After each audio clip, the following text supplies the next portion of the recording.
How's it going, everybody? So we have a fun review today as we're talking The Old Guard 2. Not gonna lie, for quite a while here, I kind of just had given up on the fact we were going to ever get a sequel to The Old Guard because the first movie came out back in 2020. That's 5 years ago now. A lot of stuff has happened within 5 years. I mean, sure, the characters in this universe are immortal, but I have aged quite significantly in the 5 years waiting for this sequel. I don't know about you guys, but I definitely rewatched The Old Guard not too long ago in preparation for this sequel because it has been 5 years, and that's something I highly recommend most of you do unless you remember all of the events of the first film, given that although we've waited 5 years for this sequel, the sequel is only set several months after the events of the first film. Despite that long wait, The Old Guard 2 offers up a lot of the same ingredients as the original that hooked me the first time. The action set pieces for the Immortals continue to be the major attraction. They're bloody, violent, and incredibly entertaining. Initially, there is a little bit more tension at play with some of these big action sequences because,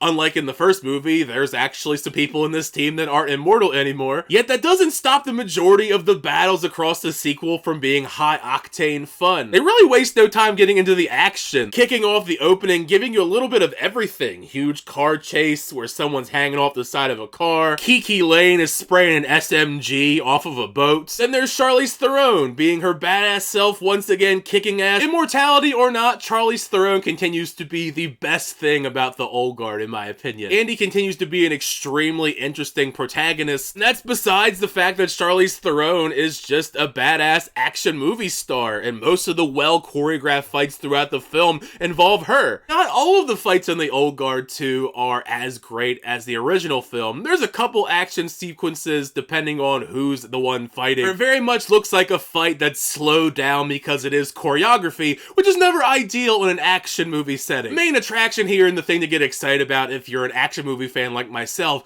is the eventual showdown between Charlize Theron and Uma Thurman, a matchup I never thought I would ever see on screen. The very short burst we get of their fight in The Old Guard 2, I think it is pretty epic. Key word here is, though, it's short, which is something that I'll address later on because it is something I found very frustrating. Much like in the original, what made me invested in this team were the more character-driven dilemmas which the sequel carries on in a solid fashion for some of the characters, predominantly Andy and Quinn. Their history together is very intertwined, takes up the bulk of the complicated emotions at play. I really have to hand it to Veronica, who plays Quinn, selling the anger and betrayal of someone like Quinn who would feel abandoned to die over and over again, while Andy, besides having to deal with the struggles of not being immortal anymore, she can take damage and die, she also has to struggle with her failure and guilt in abandoning Quinn over the course of the film, trying to gain forgiveness from her and get Quinn to not hate humanity, even though understandably she has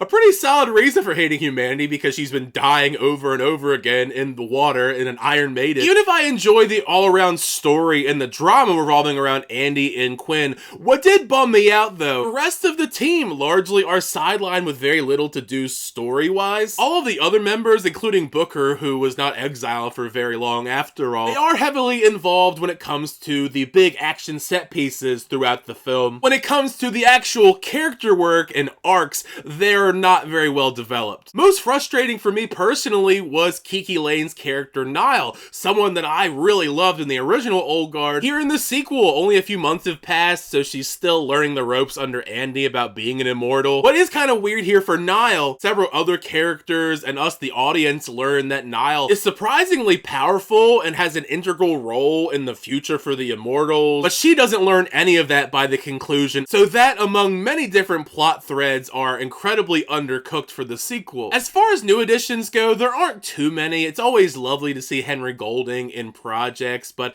his character isn't all that special. Henry Golding is incredibly charming, however the entire sole purpose for his character is essentially boiled down to dumping lore. Most of his scenes, either he's sharing the history the Immortals have been a part of through his books, or theories he may have about Niall and how her powers work. One major thing that had me very excited about this sequel, even as I waited year after year for it to come out, not only was the fact that Uma Thurman was going to return to the action genre, but she's supposed to be the villain of the movie. Now, I haven't read the Old Guard comics, so I don't know if necessarily she's in the comic book or these names are from the comic book, but I just find it strikingly odd that her name in this is Discord. I just found that very distracting. Uma Thurman's character is built up to be very intriguing and ominous given that she's the first immortal. And Uma Thurman's performance is solid. Her screen time sadly feels limited, but it hits a good balance of menacing when needed or calm and having tactical precision in her decision making. You easily buy into the fact that she's someone that's had a lot of life experience. I mean, apparently she is so old she was actually witness to Christ's crucifixion. Unfortunately, besides her all-around plan being fairly standard, run-of-the-mill in the end, she's not given a lot to do. Her appearances throughout the Old Guard 2 are super sporadic. Besides the opening scene, you don't see her like at all until like the middle of the movie. And even when you do see her, most of the time she doesn't have a lot of dialogue. The only real major highlight is the big showdown between her and Charlize Theron in the third act. Even if you ignore the crazy fake backgrounds in general and the lens flares coming through, what you do get is fun, but it's frustratingly short since the film pulls the very annoying move deciding to avoid wrapping up any plot threads in hopes of setting up a potential third entry. For me, it would be one thing if we knew already that the Old Guard 3 was already made and we probably get it in like 6 months to a year from now,